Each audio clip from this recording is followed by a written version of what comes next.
Afrika Mashariki Fest, Ronex Kisembo Tendo, and he joins me at this opportune moment.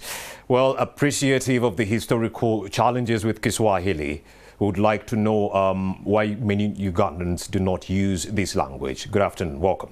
Good afternoon, thank you for having me. Indeed, Uganda as a country has a challenge when it comes to adoption and appreciating the language of Kiswahili. But this is not something we can let go on and on forever. Yes, when you study history, in the 1978-79, there was a war in Kiswahili, they call it Vita vya Kagera, when Mwalimu Nyerere was trying to help the late Dr. Milton Obote return to power in Uganda. Now, the Tanzania People's Defense Forces, it's alleged that when they were bringing back Dr. Obote into power, Kiswahili was used to brutalize and harass people, more so in central Uganda here. So it was synonymous with the members of the security forces. Exactly. And that caused a negative attitude. Since then, we haven't healed from that. But we believe, as Africa Mashariki Fest, as younger people, that this is what His Excellency the President calls a historical mistake. We have an example we are living with right now. That is the Republic of Rwanda. As you may recall, in 1994, Rwandans underwent a genocide. They had that issue and they have since healed from the genocide. And equally, when Rwanda joined the East African community, they were a Francophone country. Right now, they transitioned to an Anglophone country, and we have seen this happen. The challenge we have with the Kiswahili in central region here is that, one, Buganda Kingdom is very strong. Number two, Buganda Kingdom has a language called Luganda. Now, the fear of the unknown, of embracing a language called Kiswahili, some fear that might overtake Luganda, and that is a mistake, because we are surviving in a region called East African Community. Ronnie, you're telling me right here on this set that there are individuals right there who fear that when Kiswahili takes root, Luganda will be lost in the interim? Exactly. How so? Exactly. Sure, because like I said... They are misguided, of course. Yes. We can't survive as Uganda. We are in a community called East African Community, and we are pushing for cross-border trade. There is no way Buganda or Uganda can survive on its own. Baganda traders keep traversing the region, day in, day out, crossing to Nairobi, to Dar es Salaam, to do business. How are you likely to transact in Nairobi or Dar es Salaam in Uganda? Kiswahili is an enabling language. It's a unifying language. Indeed.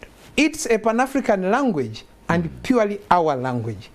Up to this minute, 60 years plus after claiming to have gotten independence, we continue to take English as something very serious. But of course, you did talk about the cultural impediments, some individuals within Buganda fearing that with Kiswahili taking root, yes, we shall forget Luganda. But then I do know that in our country here, Uganda, we've had Kiswahili on our syllabi for so many years.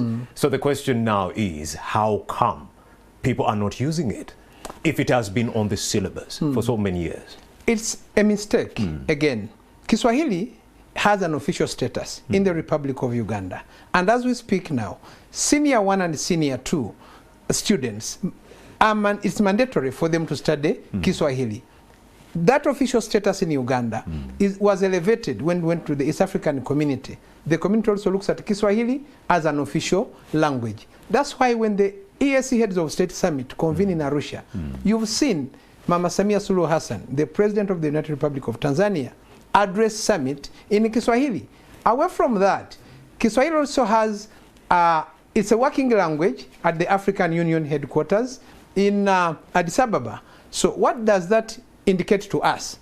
UNESCO gazetted 7th of July every year as International Kiswahili Day. What do we pick from that? It's that Kiswahili is a language that is on the rise, and we cannot remain behind as Ugandans. Mistakes were committed. Indeed. Thinking more broadly, let's talk about the conference. It's looking at regional cooperation using Kiswahili. The question is, will Kiswahili work? I strongly believe, as an advocate, as a crusader for this language, I strongly believe the earlier we embrace Kiswahili, the better, because we cannot afford to live in isolation and for us to survive. A case in point, when you live here and go to Nairobi today and you want to purchase a mobile phone, and you reach there and begin saying, okay, how much is the phone in English? The price of that phone will increase. And if you go there and say, hey, habari asubuhi, hii simu nauzaje? The other guy will look at you as a Kenyan. It is the same situation in Uganda. If you're going to negotiate a price in Luganda, it is cheaper. If you negotiate in English, they think you have a lot of money. So I think it cuts across. In Uganda, the official trading language is Luganda. In the East African region, it is Swahili. So our people just have to take note of that. Indeed. You can't talk of region integration without a common language and a common currency. That's why the earlier we embrace that, the better. Ronex Kisembo, thank you so much for having made the time to speak to us right here on NTV.